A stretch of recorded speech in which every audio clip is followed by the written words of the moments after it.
نہ ہمارے پاس ڈھنگ کی نماز ہے نہ ہمارے پاس ڈھنگ کی دعا ہے. میں نے کہا نا 2 رکعت تو نماز ہے ہی نہیں کسی کے پاس کہ جس میں سلام تک جو ہے وہ اللہ کے علاوہ کوئی خیال نہ ہوا. یہ ہماری حیثیت ہے. نہ ہمارے پاس نماز ڈھنگ کی. اللہ قبول کر لے وہ اس کا کرم ہے. سمجھ گیا؟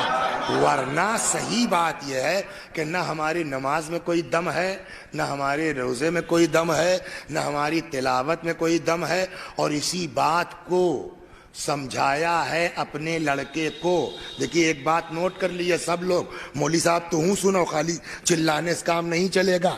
ایک بات میں وسیع حسن صاحب سب لوگ سن لیجئے کہ اللہ سب برداشت کر لیتا ہے، گھمنڈ برداشت نہیں کرتا. صلوات بھائی سنیے، سب 4 حج کریا ہے، اب سب سے بڑے ہم ہی مومن ہیں. 3-4 بار کربلا ہو جائے، سب سے بڑے ہم ہی مومن ہیں. اسی لیے جناب لقمان نے اپنے لڑکے کو سمجھایا تھا، خف اللہ خیفتن، بیٹا اللہ سے ڈرتے رہو.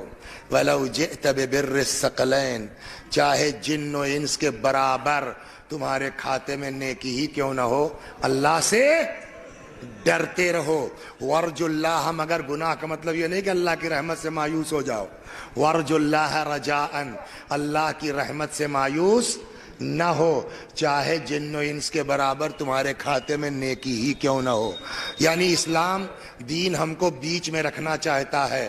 نہ عبادت پہ گھمنڈ کرو، نہ رحمت الہی سے مایوس ہو، درمیان میں خوف اور امید کے بیچ رہو. ایک حدیث ہے، چھٹے امام سے روایت ہے کہ امام فرماتے ہیں، بلکہ 2 سن لیجئے. چھٹے امام فرماتے ہیں، دخل رجلان المسجد، 2 آدمی مسجد میں آئے. احدہما عابد والآخر فاسق، ایک عابد تھا دوسرا فاسق. فخرجا من المسجد، دونوں مسجد سے نکلے.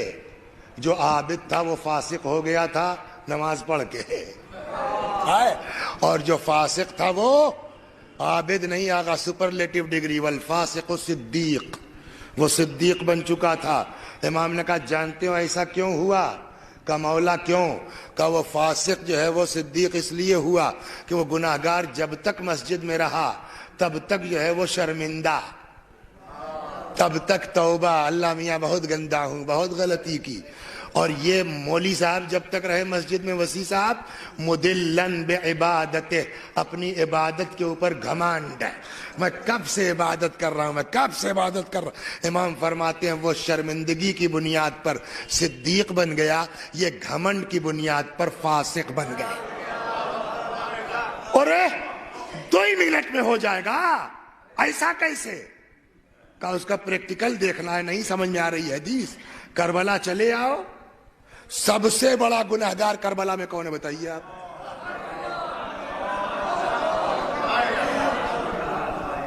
سب سے بڑا گناہگار بتائیے کون ہے کربلا میں؟ شمر گھیر کے نہیں لایا تھا، عمر سعد گھیر کے نہیں لایا تھا، یہ سب بعد میں آئے ہیں. اللہ ان سبوں پر لعنت کرے. مین کربلا گھیر کے لانے والا کون ہے؟ تو پوری جو ہے وہ گناہ کس کے سر جائے گا؟ اسی آدمی کے سر. نہ شمر سے بڑھ کے، عمر سعد سے بڑھ کے ہوتے نہ ہوتے، لیکن 1 منٹ نہیں لگا، 1 منٹ نہیں لگا. آئے اور اے مولا اٹھا کے کلیجے سے لگا لیا، کام ختم ہو گیا.